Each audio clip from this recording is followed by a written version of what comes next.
Welcome back to your Sunday wrap up of the SuperCoach experience. It's been a while. You got me and Jake back on. I've been on 3, 4 weeks off. I've been working every weekend. Finally get a weekend off, and sucked I haven't got to come on and gloat with how well I've been doing. So before I fall off the ship in the next couple of weeks, down on trades, I've come on right in time. Jake, how are you? How'd you go this week? And yeah, we're back to just us, mate. So it's feeling good. Yeah, man. I mean, it's been a couple of weeks. Savs has, as usual, steered the ship. I missed last week as well, so he steered the ship in our absence. But had a pretty good week after a stinker the week before. It kind of seems how I go. I have a really good week and then a terrible week, so I keep ping ponging up and down the ranks. But yeah, 14-28 at the moment. So obviously James Tedesco as captain kind of really helps, and I think I'm pretty sure you're in the same boat as well. So yeah, I mean, I'm plodding along around the 3,000th mark, but Mikey, mate, we haven't heard from you in about a month. You've absolutely flown in that time.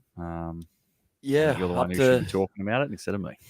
Yeah, up to 329, making some ground on Sabs. I think he was about 850 points ahead of me a month ago. It's now only 400 and something. So, but yeah, the main thing is, as per usual, a SuperCoach experience, guys, we're all in around each other and create good competition. But 329, look, I'm going to be honest. I've used a lot of trades, made some silly trades, which has got me into this predicament. But like this week, I sat guys like Nagora, Alex Johnston.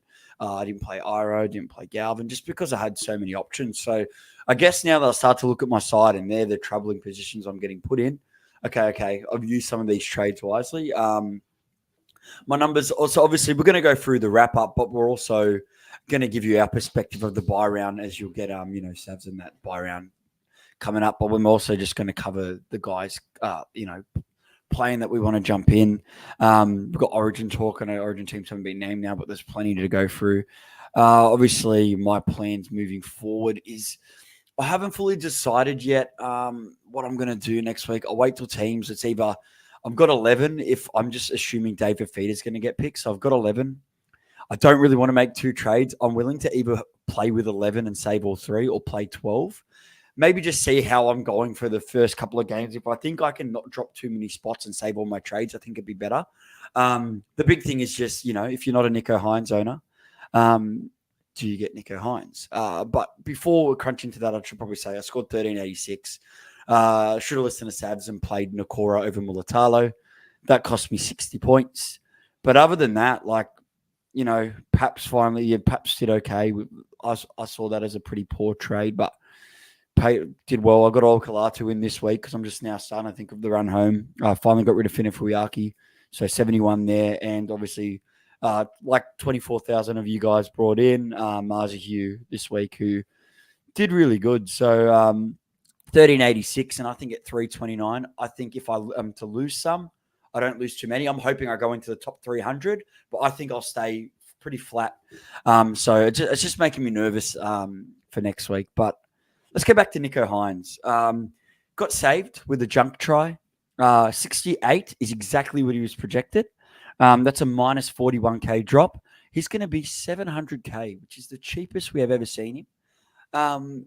He goes up against the Tigers this week, which, Tigers haven't been, they're still leaking points, no matter how you look at it. They're leaking points all over the park. Do you have Hines at the moment, Jake? And if you don't, I got him. You got him this week? So I got him this week, and I think he's a pretty important player to bring in next week. I know he's been a bit out of form. Does play the Tigers, who Jerome Hughes just scored a pretty easy ton against this week. I don't know. He did get saved, so we're looking at a mid-30 on the weekend. But I just think anyone who's going to bring him in, they're going to have the VC and C on him. That's going to be a lot of the top, 1% of players. So anyone not running it is a massive play. And I guess it kind of depends on what halfbacks you want to finish with. Jerome Hughes, he's really thrown himself into, I guess, being a final two halfbacks. So Cleary coming back maybe round 20 as well. So it's all really a balancing act on what halves you want to finish. And if you think the Sharks and Nico Hines can bounce back, what are you doing, Mikey? You don't have Nico Hines. So are you going to aim to win? You are so torn on this. It's a handy number. It's a handy Mm. number, and he's going to be a very important vice captain for the round. And not having him is critical. But my numbers are pretty dry for next week, which is why I would like someone like him. But in 20, I'm going to struggle. So by getting him in, it's going to make 20 harder for me. And my main thing is I've got Galvin, Brown, and Walker. I've got 11 players playing without Fafita. I can't trade any of those guys. So basically, my only way to get him is to lose Jerome Hughes. And with how good Jerome Hughes is going, I can make that trade and make 130K. But if I see Jerome Hughes as my go home, like right now I'm low on trades. I think holding him could pay dividends. It's just hope Hines doesn't go over 80 this week against the Tigers at points. I know it's very scary. And if that works out, I think it's good because they have the bye the week after. It doesn't mean that I'm not going to get Hines. It means I rate till round 21 and I can go Galvin to Hines. So I get him for that nice run home. It's just whether or not I get him for next week. And it's just hard because selling Jerome Hughes, I'm saying goodbye to him. Do I think that he's still going to be a season-long hold with Munster back? Look, they're playing good footy. And like you just saw, he got 81 pretty fast. Like there's a game where if he puts two halves together for SuperCoach, you're looking at a 180 plus score, and the Storm are just flying. And if Pap stays on that park, they're just looking like the complete side. So I'm very torn, Jake. I want to wait till teams, see what I can do, but it's scary not having him. But I think it might be the play to do. I think with how gung-ho I've gone with trading, maybe, I've just got to be willing to take the hit and bring him in for this week. What if you go sub 60, sub 70? He'll have a high enough break even to, if you miss out on him, I just, anything over 100, I think I'd be hurting. Yeah. If I can't nail a captain that goes that as well. And you did mention something pretty big on bringing Hines in this week. You then won't have him for around 20, which is the Sharks, Parramatta, and the Dragons, I think, that have that bye. Yeah, exactly. I mean, not many people have Dragons, Zach Lomax. You also have Origin players backing up, and you have to play a full 17. So, again, if I had Jerome Hughes, I probably wouldn't be doing it. Sorry to make your decision even more difficult, Mikey. But, yeah, if I had any other halfback, I'd move him on for Hines. But, yeah, Hughes is the one that's... It just depends. If I don't like any other trade options, I think I need to make one trade to have at least 12. But, yeah, we'll go for it anyways. I know that's going to be the biggest talking about whether or not to bring him in. I don't think the form slump matters. I think at some point he'll pick himself back up. But I just think if you're low on trades, I don't think it's as a slam dunk as an option as what it seems. So I keep like jumping on these guys in these moments, and I haven't really done a move this year where I've just held off and waited. And Sav's done that with Fafita, and it's pulled up Trump. So like maybe this is my chance to do that, and hopefully it pay dividends for me. So enough about it. I think it's a big talking point, which is why I want to spend on it. As I said, we're going to kind of speed through some of these teams unless it's not relevant for next week. So the first one, very relevant. Two sides playing each other next week. The Eels versus the Souths. Both these guys play next week, and I'm just having a look at it now. I'm pretty sure they both have buys remaining, which I think is also important to look at now. I think Souths Eels. Eels, no, I swear they have one more, but I'll check. Or they might be done. Eels got obviously round 20, like you said, Jake. So I think it's hard to bring someone in unless you think they're an out-and-out keeper to bring him in next week to then miss the week after, especially if your numbers are low. And you've got to remember when you're counting those people on buys, you've got to count people like Joe Chan if you're still holding him, like guys like that aren't going to be a number for you. So the Bunnies, yep, Jake, you're right. They're completely finished. So I think, if you're keen on a few Bunny guys, they're very relevant. Top scorer in this game, Latrell Mitchell, 113. I thought Savs was a genius for taking this move. And it just sucked for people that went on him and Jerome Hughes. Still great move, but then to see Tedesco go to 150, realistically, it puts you a touch behind in Sal's move. And then on top of that, he's gone down with an injury. He's now out. He now probably becomes a sell.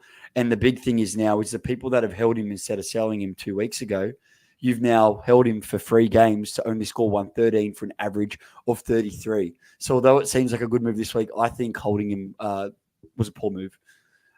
Just looking at it now, especially if you went Latrell to Teddy, super. Because look what Teddy's done the past couple of weeks. So sucks to that. Jacob Gagai with 106. He looked really, really good. Jack Wyden, 88. Colin Matangi, man, he's getting through some work. He looks like a good prospect. I'm just a bit worried on the price. Cody Walker, I don't know if I would jump on 72. He was pretty poor without Latrell last time when he had to control, but I think he's out for revenge. I think if you're not, like for me, if I don't have Nico Hines, he's my VC for the week, plays the first game. He's starting to find his own. Same thing. If he can put 2 calves together, but the bunnies are flying. So I even think with, our Cam Murray and stuff like that, I still think they're going to be a competitive side this week against the Dolphins. And one of my men, hoping he can bounce back. Didn't play him this week, and he's my 7th center wing, basically. Alex Johnston comes in with a score of 19. Do you think that Jack Wyden there on that left completely kills him, and he's not going to come to light like I'm hoping he will? He 100% kills him.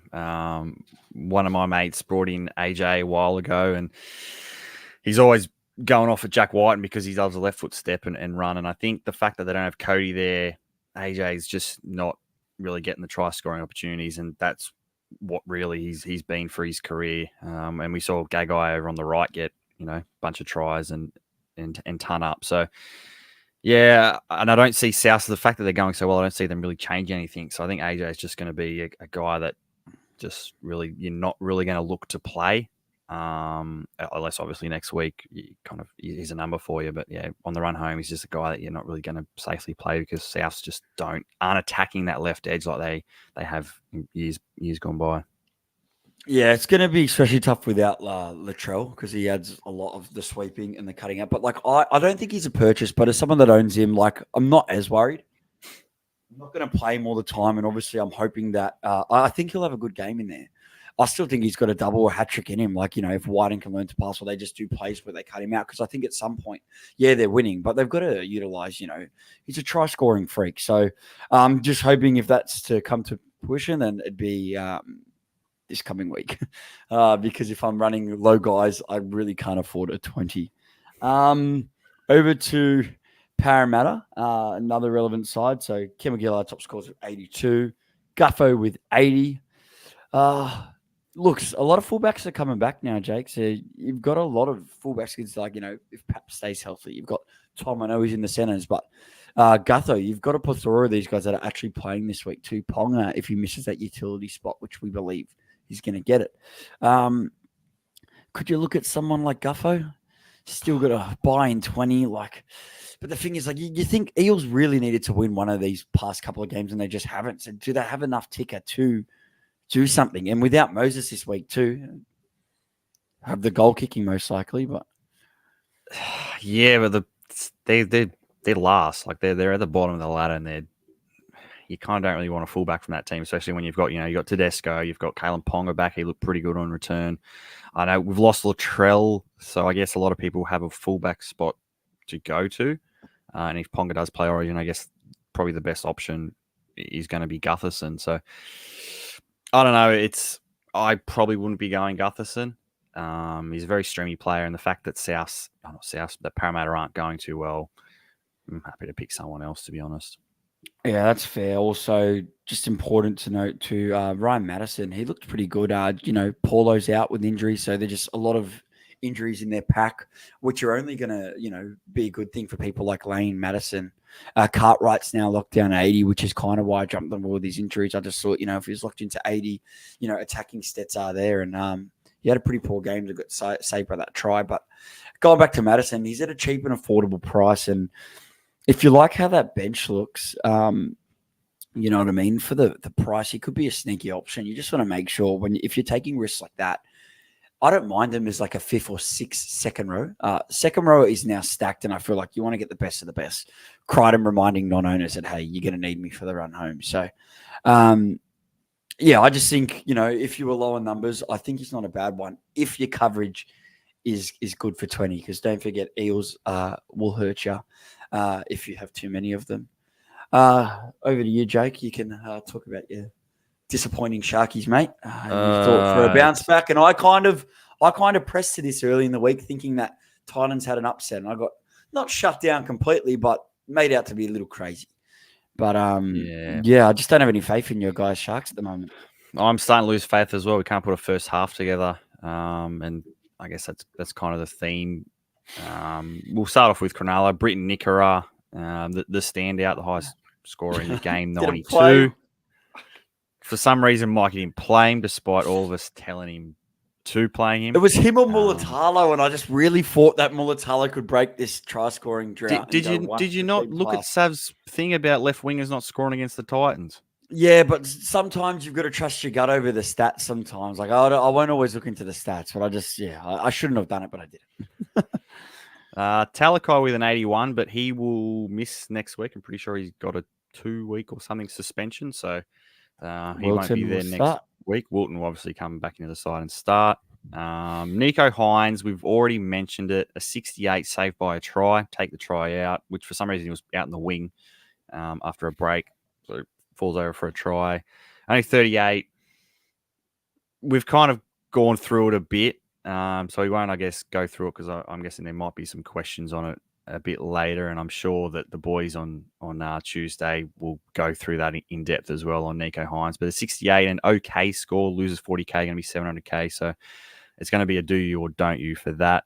Iro continues to do what he does with a 56, but Mulatalo, Mikey, a lot of people kind of brought him in the last couple of weeks, waiting for him to, bounce back to the form. That left side ain't just clicking. What's your opinion on Mulatalo? It's not. They are going down that side, and I believe he'll come good at some point. But now, after seeing that, would I purchase him this week? No. He's had 2 poor low scores, a 31 and a 41, and might I add, both of them were at the death where he got a luckier stat that got him off a real poor. Like, he had a line break there right at the end that bounced him up, and then the week before, same thing, he had a try assist involvement from a kick or something like that. So it kind of saved him. He's got those real low scores, and look, now that I've got him, I'll be tempted to play him a lot for the run home with just their matchups. But at the same time, I think he's a handy 5th or 6th center wing to have. But as I said, just obviously you're purchasing him, going poor. But then again, look, I know I just said that I wouldn't. I understand if people would like to take the risk because they believe that the Sharks are going to bounce back, because he is pretty cheap. And with these poor scores, 469, break even of 51, he'll drop a little bit. So, look, the price isn't bad at all, but then just see who else could I be getting and who else am I missing out on by getting him, because you get him in and you hold him for the season. So yeah, and you also missed out on that round 20 as well. Like, he won't be there, so you got to be careful. I mean, everyone's pretty much got Iro as well, so you don't want to double up in your center wing on them 2 Sharkies. You could be caught out in round 20. While we're talking about Iro, like, he's been pretty solid without doing anything crazy. The base stats are crazy, and I know, like, I'm thinking of getting to 20. If I got Hines, I'd have to pump off Iro to get my numbers good. But if I'm not going the Hines route, like, I think obviously I don't want to come to 20. I want to get Henry to Haas. But other than that, I might just hold on to Iro, because I really believe if that try comes and if this left side starts to click and they get, like, with a try and his base, he goes to like 80. And then all of a sudden, with these 50s, he's able to hold the price where he is. But with one try, you could end up selling him to like a keeper. And I think he's got an extra 100K to make if that comes, too. So, like, I'm now seeing him as, like, he's a handy person just to play. Like, if I'm carrying a bench of Mulatalo, Iro, and Johnson in my center wing, I think they're all pretty handy and all pretty playable and provide good coverage. So at this point in time, that's going to be my 3 guys that I sit on the bench for my center wing. And I'm not looking at changing at the moment, just because obviously I'm going to come out of this bye period. I'm going to have to, like, I don't know if I'll keep Iro to the end, but at this stage with how he's going, and I feel like he's got more to give, I don't think he's an urgent sell at 20. Do you, Jake? No, I mean, it's just going to depend on your numbers. If you've got numbers, I wouldn't be selling him, because, yeah, he's getting 55 points in base. You got to assume the attacking stats will eventually come. Same for Ronaldo. So, yeah, and I guess with the Sharks draw, very promising. Over the Titans, it was the Foz show early on, but again, I mean, you kind of look at him. He's making money, but he's never really a super coach option. One that kind of got away was Keanu Kinney, 66 in base, pretty much. He had like 30 runs in this game. Obviously, he was one that we needed to get a while ago. It looks like he might even keep his spot. I don't really know. They had AJ Brimson. They got Campbell to come back. So obviously he's going to be a luxury for next week and then move him onto an actual fullback. David. Titans play the Eels, sorry, Jake. And just on the Hines front, could you be crazy with Campbell coming back, even with he seems to get injured all the time with that massive low break even? And I really think that matchup, could he be an option this week? And honestly, you just hope he doesn't get injured, but he could probably be a good hold for the run home. Like, come on. Like, I agree, man. The way he played that last game, he was insane in that game. I know they put 60 points on, but he was in everything. And I guess goal kicking.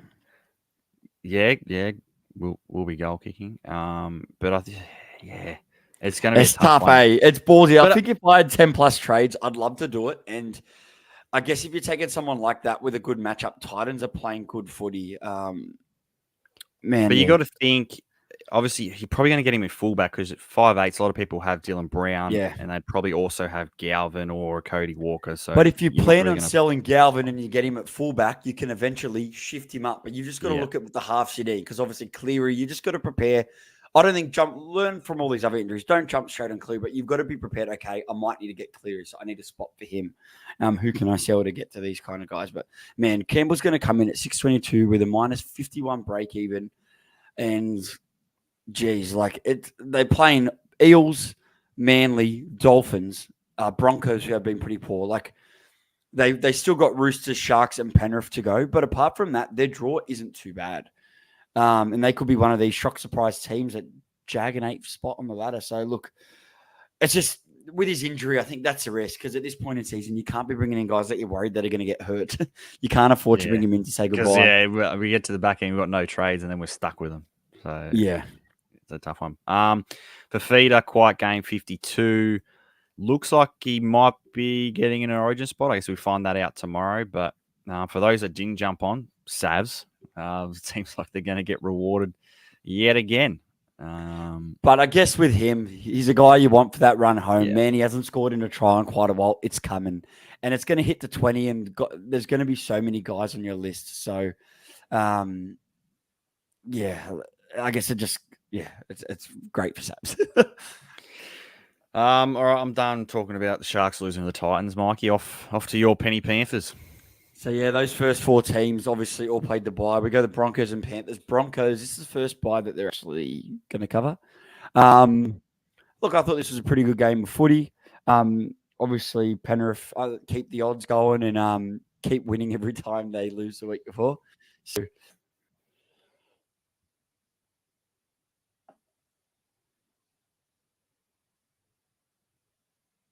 Mikey has knocked his mic out.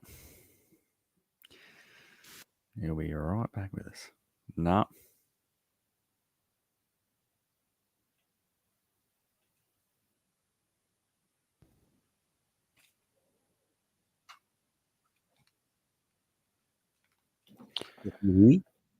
Yes. I'm back. All right. Yeah. Sorry for the technical difficulties. I don't even know how I manage that. But I can't believe you're nearly going to make me talk about the Panthers, Mikey. It's unheard of. Yeah, Brian he's someone I'd love in my settling for the run home, but he's so expensive. And I guess the main thing now, if you don't have him, just wait and see how he is when Cleary comes back. Because, he wasn't – they weren't going on his side when Cleary was in. Like, he's played very few games this year, so have a look. But either way, it's going to feel funny not to have To'o for the run home. But apart from that, obviously, I think Dylan Edwards is a guy you'd like to finish with and fullback, but surprisingly, I don't want to harp on about Penrith. I mainly want to cover the bye round play, so let's pump through these. The Broncos, Walsh top score with 82, Mam did good with 76, Haas with 69. There's no one. These guys will be missing quite a few for Origin, so they're going to be pretty depleted next week. No one really tempts me at this point. There's no one there that screams, "Yep, had me for the run home." obviously the only guy that I'm really keen on is Payne Haas, who pumped out a 69, and a Henry to him is only going to cost me 140k. So I'm saving my money to obviously do that trade as soon as 20 hits if he doesn't get rested. But I think from here, I'm not as worried about the Broncos being rested for 20 because it's getting to the point when they come out buys now, teams are going to start looking at their points and how close that ladder is. They're going to start winning games. A team like the Broncos, they can't afford to lose many more. So I think teams are only going to rest in the luxury, like Melbourne might have if they wanted to. Penrith might if they want to. Sharks are in a bit of a slump, so I don't think they will. So I think realistically, maybe we might not see as much restings, which could be great for a lot of us that are walking a tight rope. So, yeah, I'm ready to move on to the next one, mate. That's the quickest Panthers review that I've ever. Mate, that's that is. This is a new Mikey, righty. All right, we'll go into this one. This was a cracking game. Dogs versus Warriors. Both don't play the bye too. Both don't play the bye, so we're going through a few games that aren't really relevant for next week. But Mitch Barnett, 138, unbelievable. It was like 110 in base alone. Oh, he flew under the radar and probably unattainable now. But man, if you somehow jumped on for that spike, far out. Like he's now nearly 800k.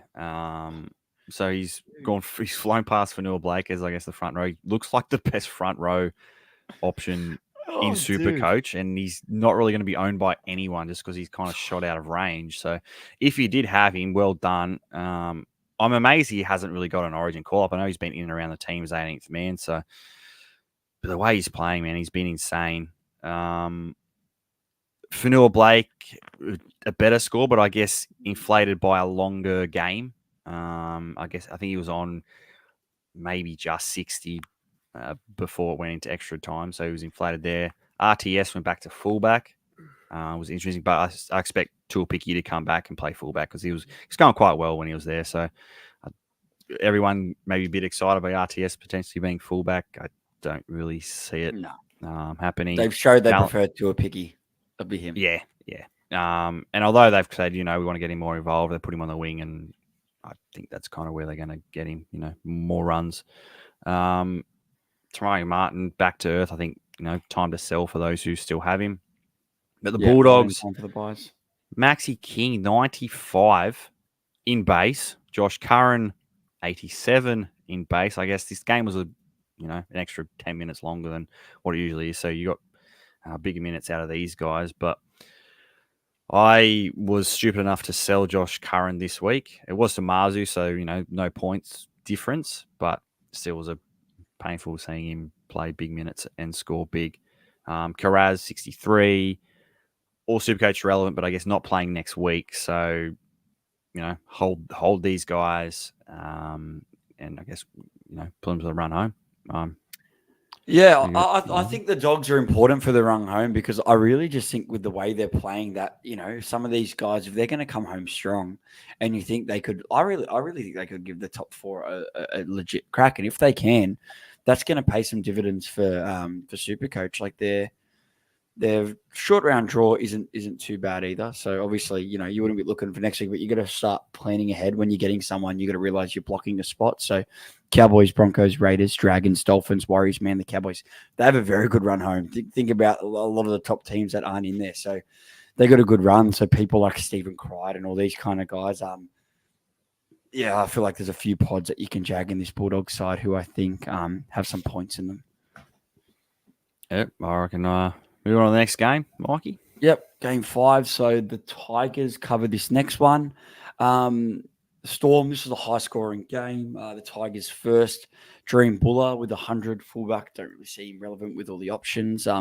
Coruscant, the yo-yo. But with the way that Coruscant's bounced back over the past 3 weeks, even with that low score last week, just kind of says, Harry Grant's on an out-and-out, like, number one best hooker at the moment. I kind of really like Connor Watson, but I don't have enough trades to be wasting. So Coruscant will stay in my team for the entire year. Just shows you that even in a game where they got beat by 40, they scored 28 points, but he scored 90 against the Storm. I think that's perfect, and I think who's your backup hooker, Mikey? It's Joey Lussick, which I know. Make sure you, I guess, save a trade because the Tigers have the bye in grand final week for head. Grand final. I have noticed that. So obviously, my trade plans, I know we haven't really discussed it, is I'm potentially looking at a backup hooker this week just to get an extra coverage and also get rid of Lussick, which means I've got an extra number for 20.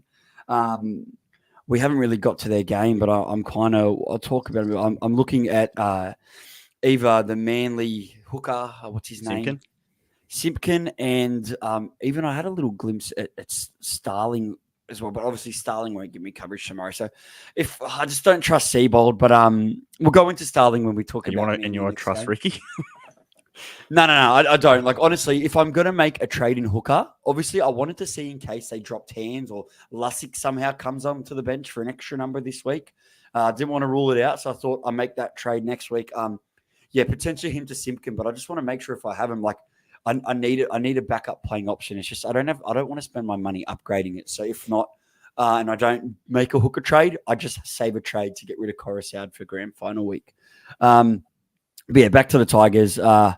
Staines and Pole and Caesar all with decent scores. Not really looking at any of them. Galvin keeps scoring tries and attacking stats to keep that price there. He's making money again, and his break even will be pretty reasonable. And yet again, hold in and then look what you do at round 20. As I said, I'll be looking to either sell him to Cleary or Hines. Probably Hines if I don't get Hines. Do with a 57, finally with a 51. I think he's been pretty solid. Apart from that, there's no one really else there that's screaming, buy me. Especially with this upcoming buy. Like, I don't think I'd be wasting a trade on any of those guys. It's just whether or not you make them. Yeah. You wouldn't. Yeah. I think, I mean, unless you don't have Appy and, I don't know, you still have JMK or something like that. And you really need a hooker, Appy then would be I'd be looking at Appy. Yeah, Appy's the only Tiger I'd even consider trading in. If you have them, last fair enough. buy round, he saved me and he went last buy round, and they're versing the Sharks. Although it's at points bet, I expect him to be up for another. And he did game. cover up early in the season when he versed us. So yeah, Tigers have already beat you guys this year. So yeah, could they do it again at your home? But but honestly, yeah, I think Coruscant is a crucial number this week. Over the Storm, Wishart downdated a little bit. He was on a way bigger score, but 108. He's just. I think he lost a try assist. I think he must have. Yeah. But he's been absolutely killing it. Obviously, it'll be time for him to go soon, but for a nice profit when Munster is back, I don't think they're going to rush him back. They've got a 4-point clear from first to second. So I think you'll see a conservative Storm, especially with those injuries that they got. Hughes 1-1. He was on 80 at halftime. So realistically, or 70 or something like the second half, he didn't score as much points, but yeah, making a dilemma and a case for holding him for the whole season, like I said earlier in the podcast, and even with Munster coming back, I still think, he's an option with how well the Storm are going. I really don't want to part ways with him. I sold him earlier in the year to then just bring him back for this awesome run, and I think I'll regret selling him. So, yeah, Trip Tracker Mafia's got some conundrums this week, but Alicia Katoa with 86 keeps proving you that just with the attack that he has, he's a guy you'll play every week and you're happy to have. Josh King with a 75, Anderson with a 74, Paps with a kicking try assist and a try. 71, he's just showing that without the kicking stuff, his base is pretty low without those attacking stats, but with how well the Storm are going, I think he can keep only building from these games. So I'm even at the point where if Ponga's named next week, it's going to be hard for me to go Paps to Ponga, but I really think if Ponga is playing this week, he'll be a guy that will terrorize me not having him for the run home. Look at the people that didn't have him last year. He ended season. So if for some reason I will sacrifice Paps and a trade with the money that I've got, but I'm just hoping in the world out there he doesn't get picked. I can keep Paps and I can save my money to get Haas. But look, I'll be forcing that trade. Will you be tempted if Ponga comes in this week? Is it you just got to jump to him? Yeah, I think so. I mean, he came back and he looked so dangerous. A lot of drop balls. Could have been a ton today. The rain did come down, so you can kind of put that. But yeah, I think, if he's last year, if you didn't have him, I mean, we all pretty much had him. If you didn't have him, it would have been a nightmare. So you'd be rolling over in your grave if you didn't get him this year for the run home, because the Knights are looking pretty good at the moment. Yeah, they keep winning games. They're stringing him together nicely, and he didn't kick today, but I just think with how good, like as soon as he was there, like yet again, him and Mars, you can just see that's going to be a combo that you're going to need. So, unfortunately, yeah, he's one you're going to need at some point. But I still do want to invest into Paps because I think he could be crucial too. It's going to be the case where if all these fullbacks start firing, you can only have two of them. Moving on from there, Howarth's flying under the radar as a bit of a cheapie. I don't know if he's going to keep that spot, but we're really at the time where we don't really want cheapies, do we? There's too many options, and there's some fallen good options there. I think you can't.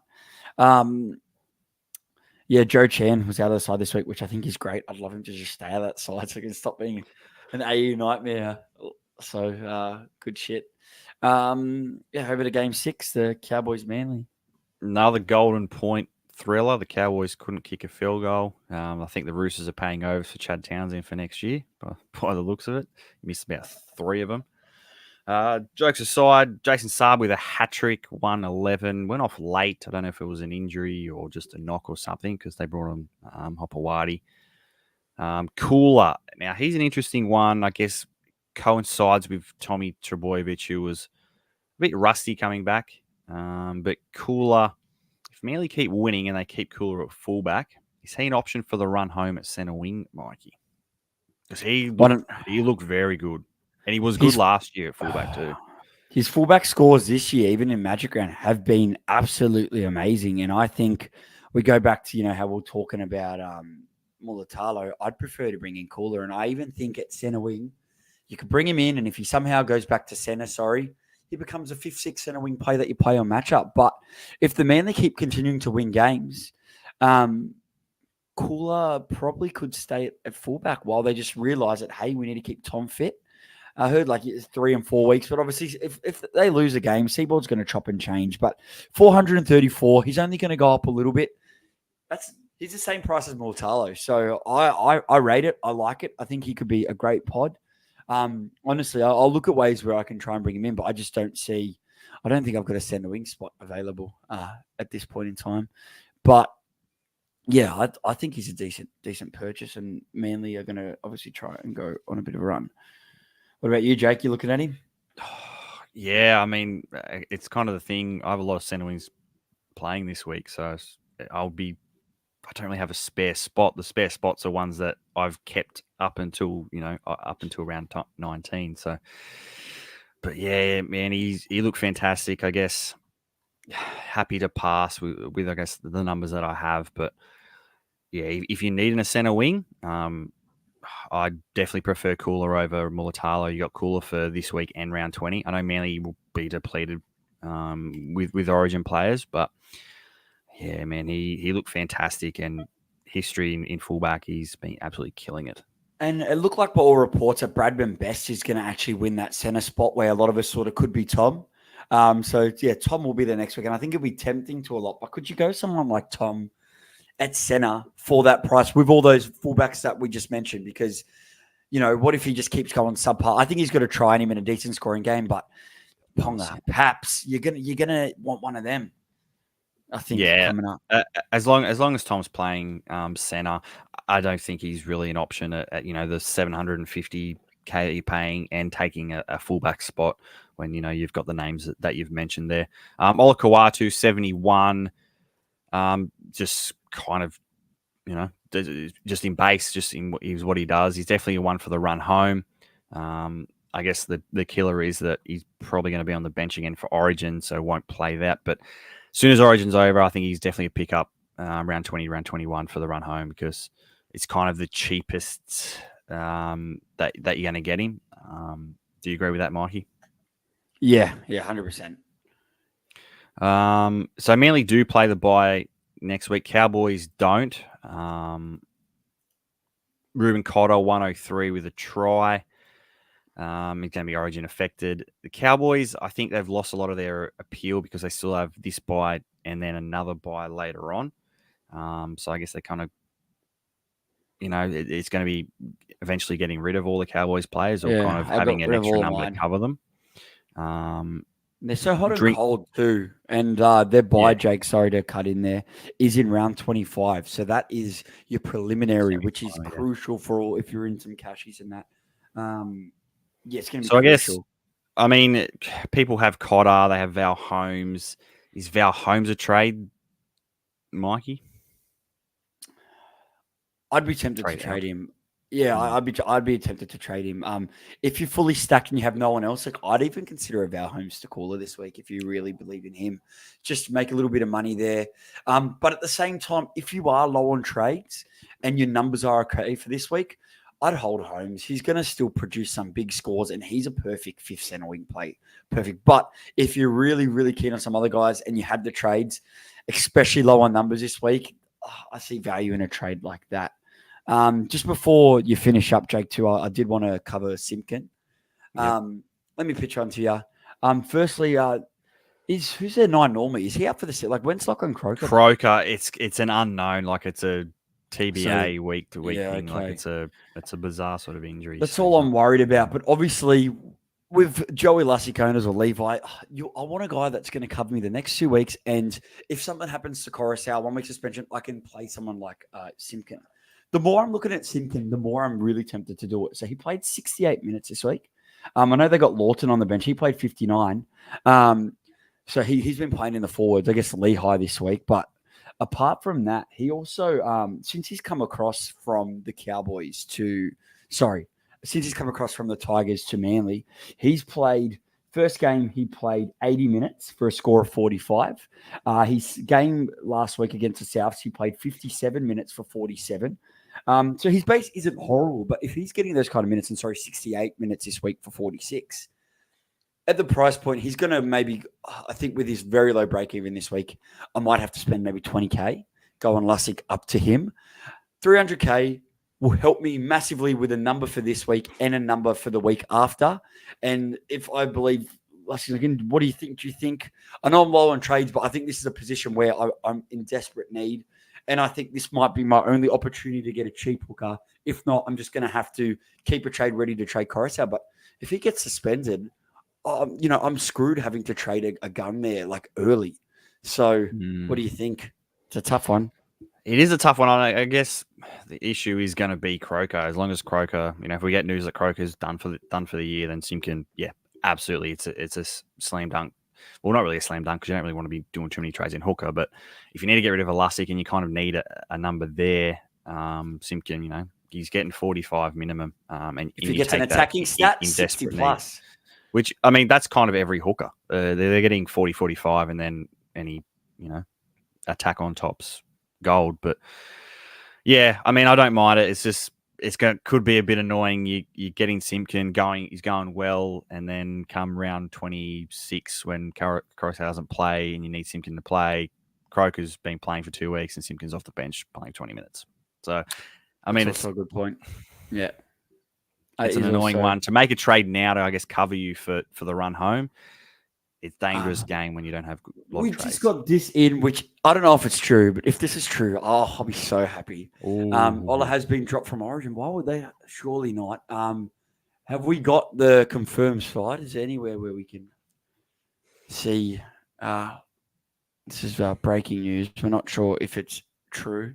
Go straight over the Podmasters. Look, I don't see anything about it, so I'm not going to go around spreading false. Yeah, apparently no Walla. So. Oh, really? Okay, yeah. I'm not accusing you, Matt, of lying, but we just don't have the source. The source here. Where did you see it somewhere, Jake? No, it's just people sending me that information as well. So I don't know where it's come from, but we'll wait and see. But realistically, if that happens, anyway. I get an extra number. Oh.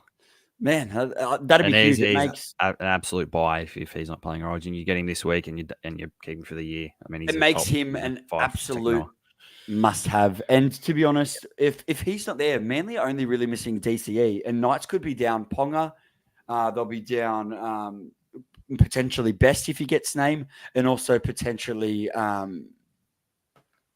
Gagai, if Gagai gets recalled. Yeah. Maybe, well, I mean, there is a bit of rumor that he's going to get a center spot and Val maybe to the wing or might miss. Because I heard Tuolangi might be out as well. So they've got two options there. But do you reckon maybe the Blues have looked and want another prop instead of an edge and they're bringing in Barnett? Could Barnett come in on that bench instead of Kulatu? I think that makes sense. Well, I mean, when you look at it, Ola was coming edges. he was coming on and playing middle and really it was kind of like a wasted spot on the bench. Like he wasn't really doing much. Oh, please, no offense, Orkala to you, or if I'm probably I've saying never that seen wrong. Mikey I so need you happy. this week. I need you this week. If I lose Fafita and gain him, yeah, I'll be happy, man. Be very, All very right, happy. Mikey, on to the first of today's games before you Uh, keep the getting excited over Roosters all. with yeah, I know. The Roosters, James Tedesco. Oh, he's the man, and I bet you it feels good, Jake, to have him, captain him, and not cop slack from Sabs for going. Do you have James Tedesco? You got him, mate. Yeah, you got him, and it just proves it how crucial of a trade bringing him in. I did like Latrell Teddy, and like it just I looked at that run. He's going to be dangerous, and let me might I just add. I feel like when he's got a weak matchup, or even just you have a look back at his scores, I think he could be the safest captain play. And I think that you can't antipod him at the moment against weak opposition. It is too scary. And both times people tried to do it 2 weeks in a row, he's hurting you. So I really think that you've just got to kind of stick with the pack and make other pod moves to try and get away. But he's just too scary not to captain at the moment. Yeah, and he's got what a 5-hour average of like 110 or 105. Yeah. So yeah, it's nuts. He's still nowhere near like owned as much as what he should be either. He was brought in by 1,500 this week and only sits at 30% in teams. I know it's a lot higher in the top percentage, but yeah, absolutely crazy. Look, the Roosters do not play the next bye, but there is so many options from this side. The only negative is they do play your head-to-head quarterfinals on. They have a bye. I think though, like if you're in good thing and you can take a If bit you're of a a top risk, 4 side, don't have to really worry about it. Well, yeah, I mean, you yeah, do, but exactly right. Because there were a bunch of guys. Angus Crichton with 88 put his hand up today. Look, my second row is complete, but like if I'll be tempted to go like Cardi to Crichton in round 20, maybe like 800k break even of 100. He's not really going to come down too much. It's.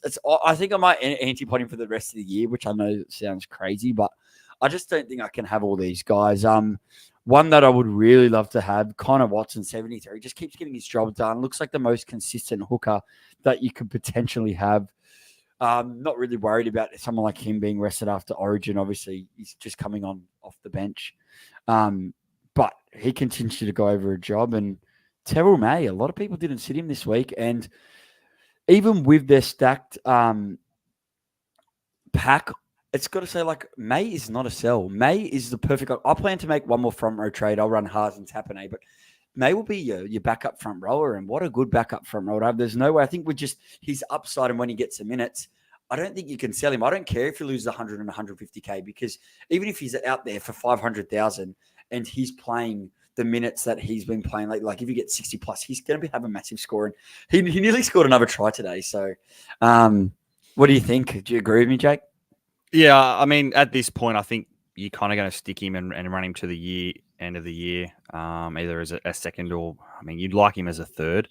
Obviously, Haas. I mean, if he's your only ticket to Haas, fair enough. But I think the fact that we all got him at, well, I mean, I don't have it anymore, but at 400k or whatever it was, who cares if he's losing cash? You hold him for the year. It's kind of irrelevant at this point. And I mean, Nafahu White wasn't there. They kind of lost a forward as well, so maybe he had a bit more minutes. But even still, the fact that in the 40 minutes he does play, he's going to get 50 points in front row. That's sweet. I wouldn't really be wasting trades there. So yeah, if I still had him, I'd be happy to run him through to the end of the year. Yes, Sam Walker keeps doing the job. Super keeps doing a job. These are guys that you're just going to hold for the rest of the year. I think, like at that bottom end, obviously Radley with another concussion. So obviously they're on the bye next week, but he's had a lot of concussion. So if it's bad, then maybe he sits out a bit longer and there could be a bit of opportunity there. But apart from that, Mark's come through here saying that Fox Sport are reporting the Oliver Barnett. So it looks like that is looking likely, which amazing. Over to the Dragons, who, as we said, provide bye coverage. So I wouldn't be too keen on having many Dragons for the run home, but they do hurt you in 20. So I'd be steering clear of all those Dragons, even with some tempting, even if there are some options in there tempting. Lulua top score was 78. The only guy that I'm going to look at is Zach Lomax, who popped up with a score of 25, which is awesome. He'd be someone that if you could snag in 22, if you kind of like their run home, because they're still in contention for the 8. if he can now, like he had a break even of -5, so he'll go up to around 800K. But with this 25, if he can lose 100 to 150, you can jag on him and get him for that nice run for 4. I think he could be a guy that you'd want to have for head-to-head finals. The Dragons do have the Broncos in the bye, and then they have, so it's an understrength Broncos side, so I don't think that is as bad of a matchup. Obviously, Lomax isn't going to be there, but after that, they play the Panthers. So, and it's not pulling up the rest of the run home, so we'll have to skip it. Let's move on to the last game of today, which was actually a pretty decent game. Nice close one. I thought it was a good game. Yeah, it was a good game. Vossi at the end, I thought was going to have a heart attack. He was screaming the house down. Raiders, I mean, they don't play the next bye. I think the only player really relevant for the run home is Tarpanay. Do you kind of agree with that, Mike? I think, if you still have the strangers, the Weeks, maybe if you went him for a bit of a cash grab, it's time to kind of get rid of them for a bye player and then a run home player. Yeah, I'm a Tarpanay owner. Yeah, I come to the thing where I got to choose between him and AFB, and it looked pretty crazy at the time, but I just thought for the price, it was way better to save 150 and get him. And since I've got him, I think Tarpanay scored more points than him on average since when I was making that decision. And at the moment, he's just solid base. That's getting around 60. Probably will update a little bit too. I'm happy with that. I'll play him each week, and to be honest, he's just pretty reliable, and every now and then has a bit of attacking stats in him, and then I've got a 90 in my hand. So I think from here, if you don't have AFB with how cheap he's getting, he's also tempting. And then also Payne Haas is going to be the number one priority for us in front row. But if you had heaps of trades, unless you have Barnett already. Yeah. Look, if you had the cash, could you pay? Look, and good on Barnett. He now goes into that. We're expecting him to go into the Origin Arena, but he deserves it. Yeah, crazy. All right, so over the Knights who do play the next bye, Gagai scored a double, top score with 115. There's a lot of word that he's going into the Origin side. I think he was maybe 18th man in game 2, so looks like he might be in there. So obviously not really going to be an option. Marzu, the most trading player for this round, rewards us with an 85. He's going to make a lot of cash this week and then have probably another minus break even again. Is he still a buy next week, Mikey? 100%. You know what this guy's capable of. He was the most expensive centering to start this year. His ceiling's huge. I think not bringing him in this week was an absolute mistake if you didn't get him. I thought it was the most obvious trade that you could do. -12 break even. I was getting him even before Ponga back. But with Ponga back and just at what he can do for the price that you're getting him is huge. He's going to now cost you 580. That's still a great price for Marzu. He started the year at what's nearly 800K. So yeah, he's going to be key. Like I know he's had some bad games even with Ponga, but he's going to be key for this upcoming bye match and for the run home. And every week, I don't even care with those tougher matchups. I play him nearly every week. And the Knights, look, let's have just a quick Manly, Broncos, Panthers, Tigers, Sharks, Bunnies, Titans, Dolphins. They got a very good run. And if they do what they did last year, which is looking likely the way they're playing. Yeah, honestly, I know it might sound huge, but top 4, they just keep holding points in average games. Top 4's not out of the question, and I assume that's going to be their goal. So is anyone in and around the top 8. It's going to be a very competitive finish for the end of the year. So, he's a must-have. It's hard to must-have, but I think you need him next week. If you did not get him, 24,000 people brought him in. If you weren't one of those 24,000 people, his percentage is still going to only sit at probably 20 to 24%. So there is still, get him in. I guess Origin team dependent. Kalen Ponga, we did mention it before. If he does, there is a lot of room that he's going to get the utility spot on the bench. If he doesn't, a lot of people will be moving a bit of heaven and earth to kind of get him in. I guess Drinkwater owners that's an easy swap, in my opinion. Drinkwater straight to KP. 69, it could have been a lot better. A lot of drop balls, no goal. A lot of drop ball. Doesn't have the goal kicking, but he looked good just coming back from the injury, and looked likely. Yeah. And like you said, Jake, that's what you want. You just want to pass the test. And I would do a Paps to Ponga in a heartbeat just because of what he can do. And I'm just too scared not to own this guy when he's in form. And look at that run that I just explained. Like, I think at some point I'm going to need him for the run home. And if you can get him in a buy round, like, he's going to be pretty expensive. But luckily with that 170 break even, he's missed his break even by 110. So just quick math for you. I think he'll lose close to 100K. Or probably like 85K be more. So 800,000. I pay that. I happily pay that. I guess if he is playing Origin, he'll come back in round 20 against the Broncos and then play then he has a buy in round 21. Personally, if he plays Origin, I will not be looking at him till round 22. Hope I can get him a bit cheaper, but just, you know what I mean? Like, it'd be fine to buy him for this buy round because you get him buy round coverage and a week after. But if you're bringing him for a game against the Broncos where they have to win, even though Knights are at home, and then they buy the next week, while I've got perhaps, then that's a stupid trade in my eyes for my team. But it's going to be interesting if he does play, because don't forget he's got that 14 in his rolling average. 91 goes out, so it's now 14 and 67 pre-updates. He's going to have a hefty break even still. So break even's not going to matter if he's playing in a buy round because who's he playing? He's playing Manly at 4 Points Park, last game of the round. There's your captain. But yeah, I think he's going to be 14 or 18, surely. Yeah. Moving on. I guess the guy that kind of depends on Kalen Ponga, he's Fletcher Sharp.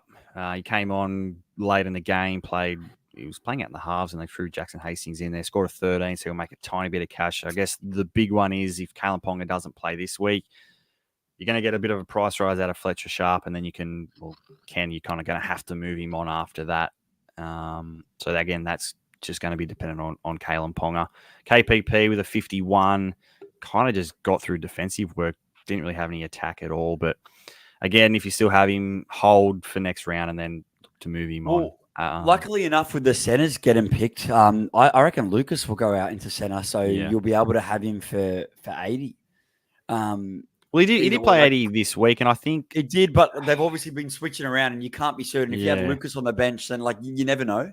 But I think next week you'd be pretty comfortable with Lucas, surely, playing center.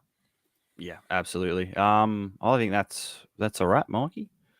Yeah, if Sharp does miss, it's going to be hard. Of all these fullback spots, you're going to have to pick your fullback spot fast. And I'm assuming if you got someone like Tedesco, you've got to try and get him to Ponga at some point. So it's hard. I guess you'd hold to Ponga, but you've got a hefty upgrade to make. And with that 17 in his rolling average, you now have a ticking time bomb. So I think that's going to have to be a priority and navigate through that. But other than that, just to finish off, Jake, how's your buy numbers pre-trades next week? Pre-trades, I will have 14 if Sharp plays. I'm banking on Fafita getting picked for Origin, so that will be 14 if Sharp plays, which is pretty good. And I don't plan on. I'd only really get trades. No, that's without trade. So obviously, I would be bringing in Ola. So that would give me an extra number. And I guess because I have numbers, and then it'd obviously be that. So, but I mean, if Ola's there, I'd probably get rid of maybe a KPP or a Firma, because I mean, I'm not really going to be getting rid of Eli Katoa or David Feeder, who's probably going to miss. So I'm getting rid of a buy number to gain a better buy number and a player that I will run home with. So it's a trade I would have made probably the week after. So it makes sense to do that.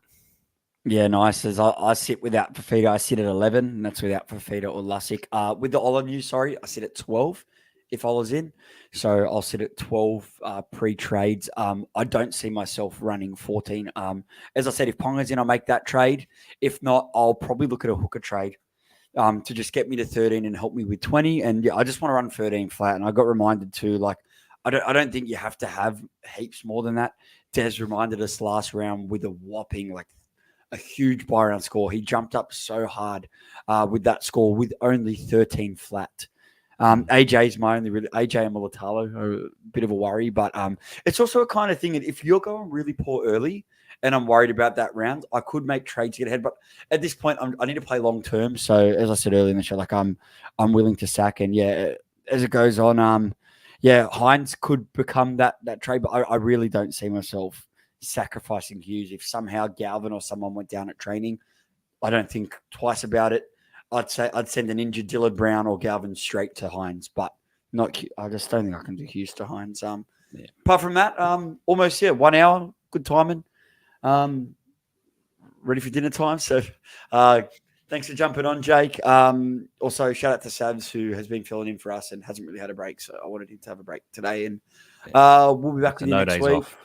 Yeah, obviously, I'm going to try and push through. I've got night shift next Tuesday, but I'm going to try and pop up on a Tuesday show the best I can. I'm going to try to. It's hard in my schedule, night shift, but I'm going to really try to. So other than that, good luck with everyone. Good luck for the buy round this week, and use those trades wisely. Good luck. Yeah. Peace.